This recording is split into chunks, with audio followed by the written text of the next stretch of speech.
ओम श्री लक्ष्मी नरसिंह मंगलम। अपार करुणा सिंधो निवारण परानिमान विदारण हिरणाक्ष विदारण नखायधः सर्व वेदांत वेद्याय कारणाय महात्मने सर्वलोक शरण्याय श्री नरसिंहाय मंगलम। शेषिणे सर्ववस्तूनां वांछितार्थ प्रदायिने संश्रितानां सदा भूयात् श्री नरसिंहाय मंगलम। पवित्राणां पवित्राय प्रापकाय फलात्मने भद्राणामपि भद्राय श्री नरसिंहाय मंगलम। आदिवर्ण षट्कोपाख्यैर् मुनिवर्यैर्महात्मभिः समर्चिताय नित्याय श्री नरसिंहाय मंगलम। जगज्जन्मादिलक्ष्याय स्वेच्छा स्वीकृत्य मूर्तये विध्वस्ताखिल हेयाय श्री नरसिंहाय मंगलम। ज्ञानानंद स्वरूपाय ज्ञान शक्त्यादि सिंधवे बंधवे सर्वलोकानां श्री नरसिंहाय मंगलम। कायाधवरित्राण भावितस्तंभ जन्मने ब्रह्मेन्द्रादिस्तुत्याय स्यात् श्री नरसिंहाय मंगलम। गुणलेश विहीनस्य सर्वैश्चापदस्य मे मंतून शंत्रेप्यनन्तान् स्यात् श्री नरसिंहाय मंगलम। श्रीनिवासयतीन्द्रोक्तं लक्ष्मी नरहरि मंगलम। ये पठन्ति महात्मास् तेषां भूयात्तु मंगलम। अपार करुणा सिंधो निवारण परानिमान विदारण हिरणाक्ष विदारण नखायधः सर्व वेदांत वेद्याय कारणाय महात्मने सर्वलोक शरण्याय श्री नरसिंहाय मंगलम। शेषिणे सर्ववस्तूनां वांछितार्थ प्रदायिने संश्रितानां सदा भूयात् श्री नरसिंहाय मंगलम। पवित्राणां पवित्राय प्रापकाय फलात्मने भद्राणामपि भद्राय श्री नरसिंहाय मंगलम।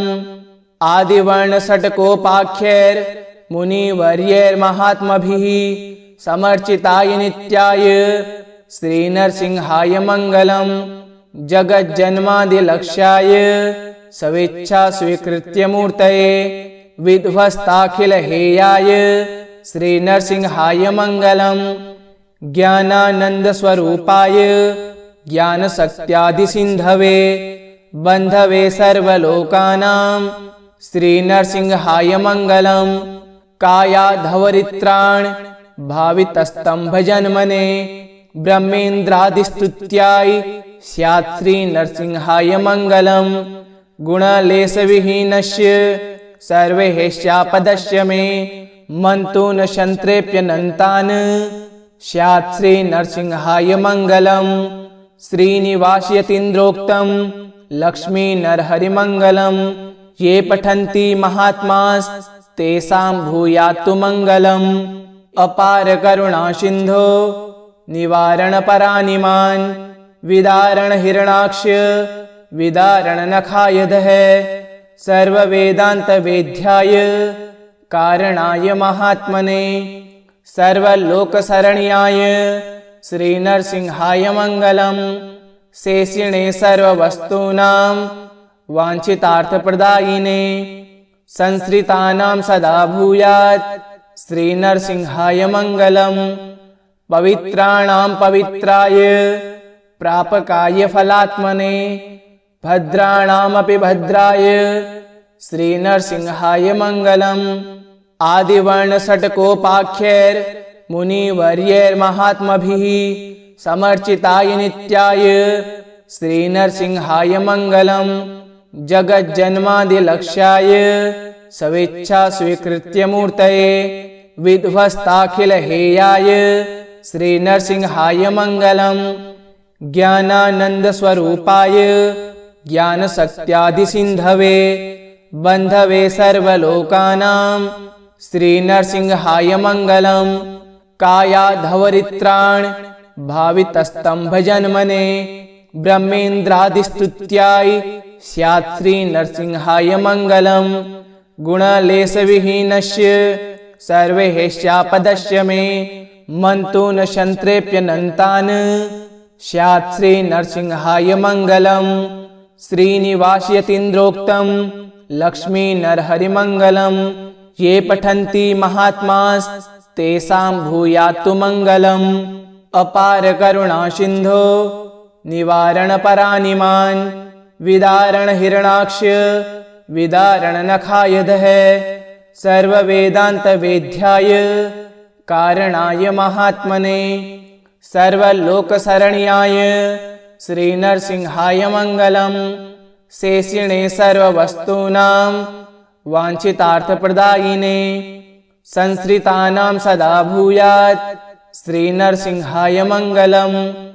पवित्राणां पवित्राय प्रापकाय फलात्मने भद्राणामपि भद्राय श्रीनरसिंहाय मङ्गलम्। आदिवर्णषट्कोपाख्यैर्मुनिवर्यैर्महात्मभिः समर्चिताय नित्याय श्रीनरसिंहाय मङ्गलम्। जगज्जन्मादिलक्ष्याय स्वेच्छा स्वीकृत्य मूर्तये विध्वस्ताखिलहेयाय श्रीनरसिंहाय मङ्गलम्। ज्ञानानन्दस्वरूपाय ज्ञानशक्त्यादिसिन्धवे बन्धवे सर्वलोकानां श्रीनरसिंहाय मङ्गलम्। कायाधवरित्राण भावितस्तम्भजन्मने ब्रह्मेन्द्रादिस्तुत्याय स्यात् श्रीनरसिंहाय मङ्गलम्। गुणलेशविहीनस्य सर्वैश्चापदस्य मे मन्तु न शन्त्रेऽप्यनन्तान् स्यात् श्रीनरसिंहाय मङ्गलम्। श्रीनिवासयतीन्द्रोक्तं लक्ष्मीनरहरिमङ्गलम्। ये पठन्ति महात्मास्तेषां भूयात्तु मङ्गलम्। अपार करुणासिन्धो निवारणपरानिमान् विदारण हिरणाक्ष विदारण नखायधः सर्ववेदान्तवेद्याय कारणाय महात्मने सर्वलोकशरण्याय श्रीनरसिंहाय मङ्गलम्। शेषिणे सर्ववस्तूनां वाञ्छितार्थप्रदायिने संश्रितानां सदा भूयात् श्रीनरसिंहाय मङ्गलम्। पवित्राणां पवित्राय प्रापकाय फलात्मने भद्राणामपि भद्राय श्रीनरसिंहाय मङ्गलम्। आदिवर्णषट्कोपाख्यैर्मुनिवर्यैर्महात्मभिः समर्चिताय नित्याय श्रीनरसिंहाय मङ्गलम्। जगज्जन्मादिलक्ष्याय स्वेच्छा स्वीकृत्य मूर्तये विध्वस्ताखिलहेयाय श्रीनरसिंहाय मङ्गलम्। ज्ञानानन्दस्वरूपाय ज्ञानशक्त्यादिसिन्धवे बन्धवे सर्वलोकानां श्रीनरसिंहाय मङ्गलम्। कायाधवरित्राण भावितस्तम्भजन्मने ब्रह्मेन्द्रादिस्तुत्याय स्यात् श्रीनरसिंहाय मङ्गलम्। गुणलेशविहीनस्य सर्वैश्चापदस्य मे मन्तु न शन्त्रेऽप्यनन्तान् स्यात् श्रीनरसिंहाय मङ्गलम्। श्रीनिवासयतीन्द्रोक्तं लक्ष्मीनरहरिमङ्गलम्। ये पठन्ति महात्मास्तेषां भूयात्तु मङ्गलम्। अपार करुणासिन्धो निवारणपरानिमान् विदारण हिरणाक्ष विदारण नखायधः सर्ववेदान्तवेद्याय कारणाय महात्मने सर्वलोकशरण्याय श्रीनरसिंहाय मङ्गलम्। शेषिणे सर्ववस्तूनां वाञ्छितार्थप्रदायिने संश्रितानां सदा भूयात् श्रीनरसिंहाय मङ्गलम्। पवित्राणां पवित्राय प्रापकाय फलात्मने भद्राणामपि भद्राय श्रीनरसिंहाय मङ्गलम्। आदिवर्णषट्कोपाख्यैर्मुनिवर्यैर्महात्मभिः समर्चिताय नित्याय श्रीनरसिंहाय मङ्गलम्। जगज्जन्मादिलक्ष्याय सवेच्छा स्वीकृत्य मूर्तये विध्वस्ताखिल हेयाय श्री नरसिंहाय मंगलम्। ज्ञानानंद स्वरूपाय ज्ञान शक्त्यादि सिंधवे बंधवे सर्वलोकानां श्री नरसिंहाय मंगलम्। कायाधवरित्राण भावितस्तंभ जन्मने ब्रह्मेन्द्रादिस्तुत्याय स्यात् श्री नरसिंहाय मंगलम्। गुणलेश विहीनस्य सर्वैश्चापदस्य मे मन्तु न शन्त्रेऽप्यनन्तान् स्यात् श्री नरसिंहाय मंगलम्। श्रीनिवासयतीन्द्रोक्तं लक्ष्मी नरहरिमंगलम्। ये पठन्ति महात्मास् तेषां भूयात्तु मंगलम्। अपार करुणा सिन्धो निवारण परानिमान् विदारण हिरणाक्ष विदारण नखायधः सर्ववेदांत वेद्याय कारणाय महात्मने सर्वलोकशरण्याय श्री नरसिंहाय मंगलम्।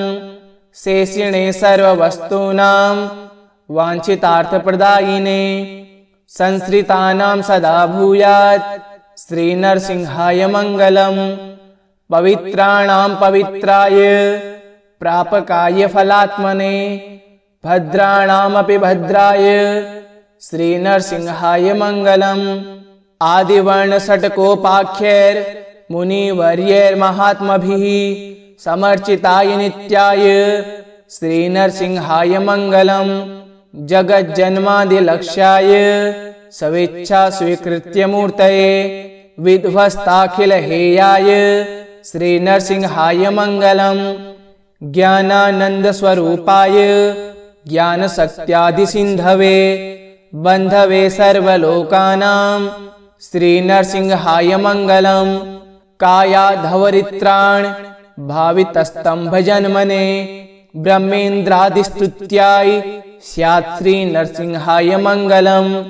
गुणलेश विहीनस्य सर्वैश्चापदस्य मे मन्तु न शन्त्रेऽप्यनन्तान् स्यात् श्री नरसिंहाय मंगलम्। श्रीनिवासयतीन्द्रोक्तं लक्ष्मी नरहरिमंगलम्। ये पठन्ति महात्मास् तेषां भूयात्तु मंगलम्। अपार करुणा सिन्धो निवारण परानिमान् विदारण हिरणाक्ष विदारण नखायधः सर्ववेदांत वेद्याय कारणाय महात्मने सर्वलोकशरण्याय श्री नरसिंहाय मंगलम्। शेषिणे सर्ववस्तूनां वाञ्छितार्थप्रदायिने संश्रितानां सदा भूयात् श्री नरसिंहाय मंगलम्। पवित्राणां पवित्राय प्रापकाय फलात्मने भद्राणामपि भद्राय श्री नरसिंहाय मंगलम्।